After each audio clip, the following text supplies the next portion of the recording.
विश्वसनीय, सबसे लोकप्रिय और नंबर 1 शो शंखराज में आप सभी का स्वागत है। मैं हूं आपके साथ चित्रा त्रिपाठी। भागलपुर में एक ऐसा गुनाह हुआ है जिसे सुनकर आप सन्न रह जाएंगे। दिन के उजाले में एक क्रूर आदमी ने एक महिला को कुल्हाड़ी से काट डाला। इस हत्याकांड ने पूरे बिहार को दहला दिया है। आरोप लग रहे हैं कि नीतीश के राज में अपराधियों को न पुलिस का डर है न कानून का खौफ है। आप जानकर हैरान रह जाएंगे कि बाजार से लौट रही महिला को दोपहर में 3:30 बजे कुल्हाड़ी से काट दिया गया।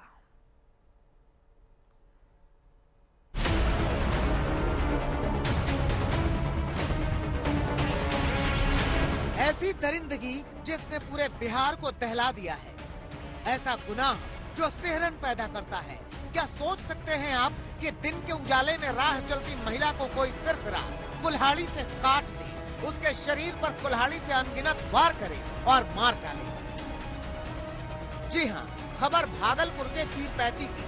खत्म हो चुकी ये महिला पीरपैती बाजार से वापस लौट रही थी, तभी शकील मियां नाम के आदमी ने अपने साथी के साथ मिलकर महिला पर कुल्हाड़ी से हमला कर दिया। महिला के जिस्म काट दिया।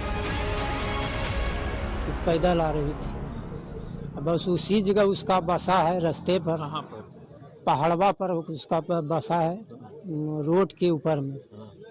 तो गम लिया कि जा रही है, बस पीछे पीछे आकर के पहले पीठ पर झबिया चलाया, उसके बाद माथा पर मारा तो ये गिर गया। गिरने के बाद दोनों हाथ काट दिया, इसमें भोग दिया। महिला बिलखी, तड़पी और अंत में ढह गई। क्रूर शकील ने तब भी ताबड़तोड़ वार जारी रखा। उसे जरा सी भी दया नहीं आई, उसके हाथ जरा सा भी नहीं कांपे। 3 तारीख को करीब 3:30 बजे यह घटना घटी। यह महिला जो है पीरपैती बाजार से अपने घर लौट रही थी और रास्ते में जो है शकील मियां नाम के व्यक्ति ने इन पर वार किया और कई बार इनके शरीर पर कई जख्म के निशान मिले हैं, 10-12 जख्म के निशान मिले हैं और इलाज के क्रम में इन्हें अस्पताल ले जाने के क्रम में इनकी मृत्यु हो गई।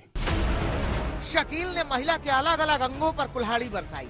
पुलिस की माने तो शरीर में 10 से 12 जगहों पर कुल्हाड़ी के घाव मिले हैं। हाथ, पैर और जो इनके छाती हैं वहां पर इंजुरी मार्क्स मिले हैं, जो कुल्हाड़ी से मारने के निशान हैं वह मिले हैं और उनसे जो रक्तस्राव हुआ है, इसी क्रम में उनकी मृत्यु हो गई है। सवाल ये है कि इतने विभत्स तरीके से मारने के पीछे वजह क्या थी? शकील ने महिला को भयानक अंदाज में क्यों मारा? वजह जानेंगे तो हैरान रह जाएंगे। इनके बीच कुछ लेन देन का डिस्प्यूट था और इसको लेकर के महिला पैसा नहीं लौटा पा रही थी और इसी क्रम में इस घटना को अंजाम दिया गया है। कुछ रुपयों के लेन देन के लिए शकील मियां ने महिला को मार डाला। शकील को एक बार भी ये ख्याल नहीं आया कि वो कितना बड़ा गुनाह करने जा रहा है। हैरानी होती है कि इतना क्रूर अपराध उसने दिन में 3:30 बजे किया। पुलिस ने शकील के पास से वो कुल्हाड़ी भी बरामद कर ली है। इस घटना में एक कुल्हाड़ी बरामद की गई है शकील मियां के बासा से, जहाँ पे कि अपना माल मवेशी वगैरह लोग रखते हैं और उसी कुल्हाड़ी से हत्या उन पर महिला पर वार करने की बात बताई जाती है, जिसके निशान मिले हैं और एफएसएल की टीम को भी बुलाया गया है जो पीओ और सारे मर्डर वेपन वगैरह का जांच कर रही है। शकील ने अपराध को अंजाम देने के लिए अपने एक और साथी की मदद की। अब दोनों को गिरफ्तार कर लिया गया है। इसमें 2 लोगों को नामजद करके एफआईआर बनाया गया था और महिला का जो कुछ इंडिपेंडेंट लोगों ने एक वीडियो भी रिकॉर्ड किया था, जिसे हम मृत्युकालिक बयान या डाइंग डिक्लेरेशन भी कह सकते हैं और इस आधार पर जो मेन कल्प्रिट है शकील मियां, उसकी गिरफ्तारी कर ली गई और एक अन्य व्यक्ति को भी एक्यूज्ड बनाया गया है, उसकी भी गिरफ्तारी हो चुकी है। इस अपराध से पूरा बिहार सन्न है और बीजेपी आरोप लगा रही है कि नीतीश कुमार के राज में जंगल राज है। दिन के उजाले में महिलाओं को मार डाला जा रहा है। ये एक तरह का आतंकवाद है। हत्याएं तो लगातार हर जिले के अंदर हो रही है, लेकिन ये हत्या नहीं है, ये आतंकवादियों का, जिहादियों का एक ऐसा विभत्स चेहरा उभरा है कि खुल करके सरेआम महिलाओं के साथ अपने मनसा में सफल नहीं होने पर बाजार से लौटते हुए एक खटाल अतिक्रमण कर सरकारी जमीन पर अतिक्रमण कर खटाल बना करके गुंडों की एक जमात बैठाती है और 7 पंचायत के महिलाएं बच्ची उधर से गुजरती है, उसके साथ इसका छेड़छाड़ बदमाशी, डर से लोग थाना में रिपोर्ट तक नहीं करता। शकील और उसके साथी को कानून सजा देगा, मगर जिस तरह से इस हत्या को अंजाम दिया गया वो सोचने पर मजबूर करता है कि लोगों में इतनी हैवानियत आती कैसे है। किसी का जिस्म काटने की हिम्मत कहां से आती है और ऐसे अपराधियों को क्या पुलिस कानून का कोई ख्याल नहीं रहता। भागलपुर से निभाष मोदी के साथ रोहित कुमार सिंह, पटना, आज तक। महिला की हत्या करने वाला पुलिस की गिरफ्त में है, लेकिन बिहार में इस खबर पर हंगामा बरपा है। वैसे हंगामा तो एक और खबर पर बरपा है, मगर खबर पंजाब से है। खबर आई कि सिद्धू मूसेवाला हत्याकांड का मास्टरमाइंड और कनाडा का गैंगस्टर गोल्डी बरार पकड़ा गया। इस खबर के सामने आते ही पंजाब सरकार ने अपनी पीठ थपथपाई तो बीजेपी ने इसे केंद्र सरकार की उपलब्धि बता दिया। मगर फजीहत तब हो गई जब खुद गोल्डी बरार ने कह दिया कि वो आजाद है, उसकी गिरफ्तारी की खबर झूठी है।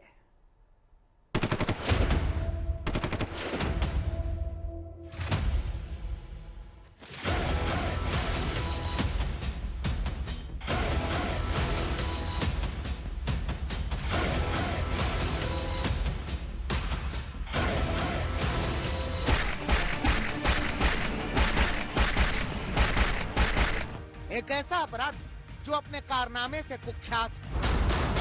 वैसे तो कनाडा में रहकर अपनी अपराध की दुनिया में जीने वाला ये आदमी बहुत पहले से ही पुलिस के निशाने पर है, मगर पंजाबी सिंगर सिद्धू मूसेवाला की हत्या के बाद इस आदमी के नाम के चर्चे बहुत जोरों से हुए। जांच में मालूम चला था कि सिद्धू मूसेवाला की हत्या का सारा प्लान कनाडा में बैठे इसी गोल्डी बरार ने किया था। पंजाब में गोल्डी बरार के नाम की दहशत पहले से ज्यादा बढ़ गई थी, लेकिन इस बीच खबर आई कि गोल्डी बरार पकड़ा गया। गोल्डी बरार के पकड़े जाने का अर्थ ये था कि पंजाब चैन की सांस ले सकता है। खबर उड़ी थी कि 20 नवंबर के आसपास कैलिफोर्निया में गोल्डी बरार को पकड़ लिया गया है। गोल्डी बरार के पकड़े जाने की खबर हवा की तरह उड़ी। सिद्धू मूसेवाला के परिवार तक भी ये खबर पहुंची।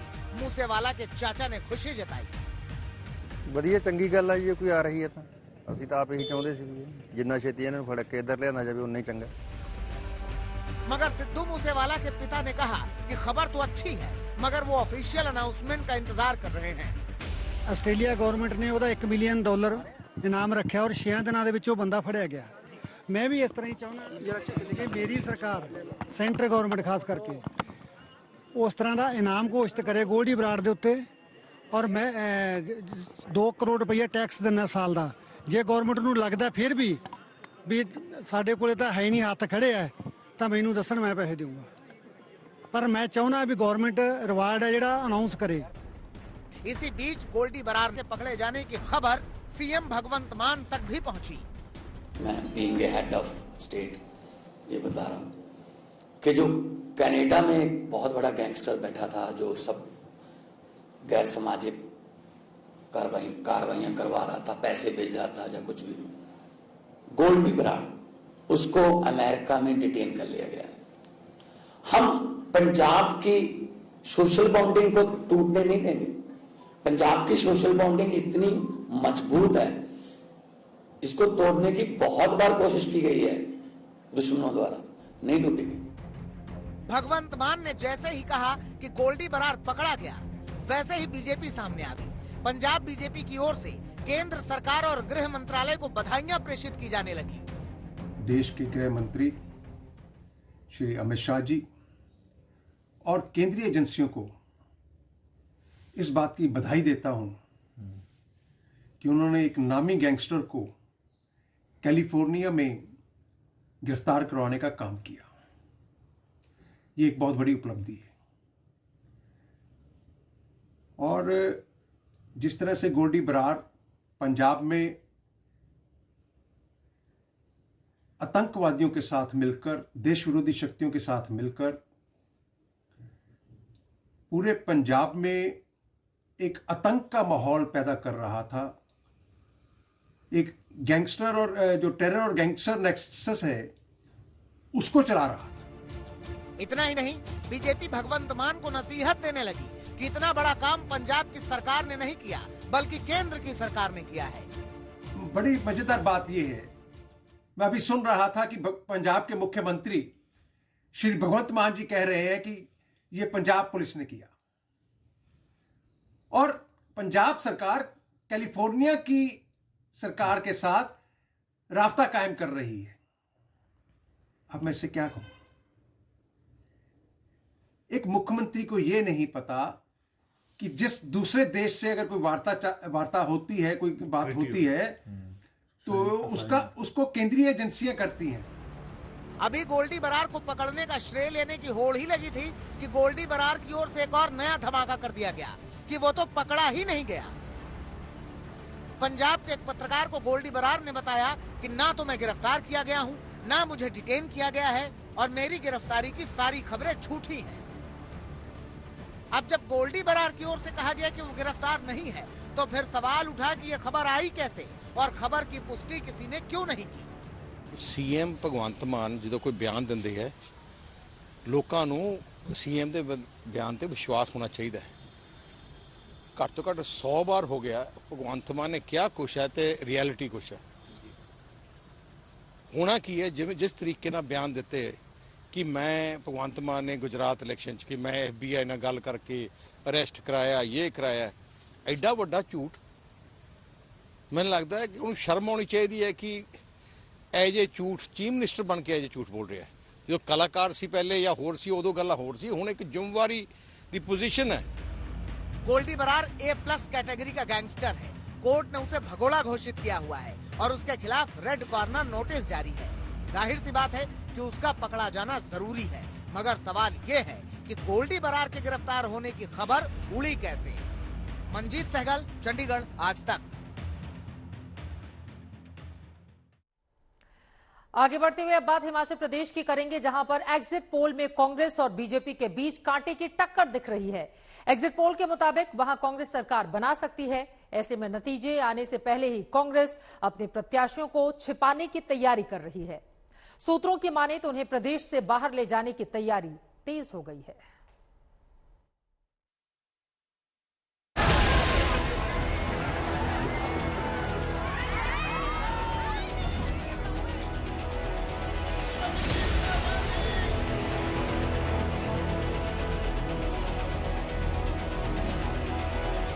क्या फिर बसों में जाते नजर आएंगे कांग्रेस के नेता? क्या फिर रिजॉर्ट में नजरबंद होने की आएंगी तस्वीरें? श्रीमती प्रियंका गांधी, श्रीमती प्रियंका गांधी। हिंदुस्तान की सियासत में अब ऐसी तस्वीरें आम हो चुकी हैं। बस राज्य बदल जाता है, चेहरे बदल जाते हैं, लेकिन ऐसी तस्वीरें नहीं बदलती। इस बार इस रिजॉर्ट पॉलिटिक्स का केंद्र हिमाचल बनता नजर आ सकता है। हिमाचल के एग्जिट पोल ने कांग्रेस की खुशी के साथ टेंशन भी बढ़ा दी है। एग्जिट पोल हिमाचल में कांग्रेस की वापसी की उम्मीदें जगा रहे हैं, तो वहीं कांग्रेस के सामने विधायकों को टूटने से बचाने की चुनौती भी है। ऐसे में सूत्रों की माने तो कांग्रेस रिजॉर्ट पॉलिटिक्स के खेल में उतर आई है, जहां वो अपने प्रत्याशियों को छिपाने की तैयारी कर रही है। हिमाचल में कांग्रेस और भाजपा दोनों ही दलों के नेता सरकार बनाने का दावा कर रहे हैं, लेकिन इन दावों की हकीकत ये है कि एग्जिट पोल के नतीजों से दोनों ही दलों के नेता डरे और सहमे हुए हैं। कांग्रेस की चिंता अपने विधायकों को एकजुट और सुरक्षित रखने की है, तो भाजपा की निगाह बागियों समेत निर्दलियों पर बनी हुई है।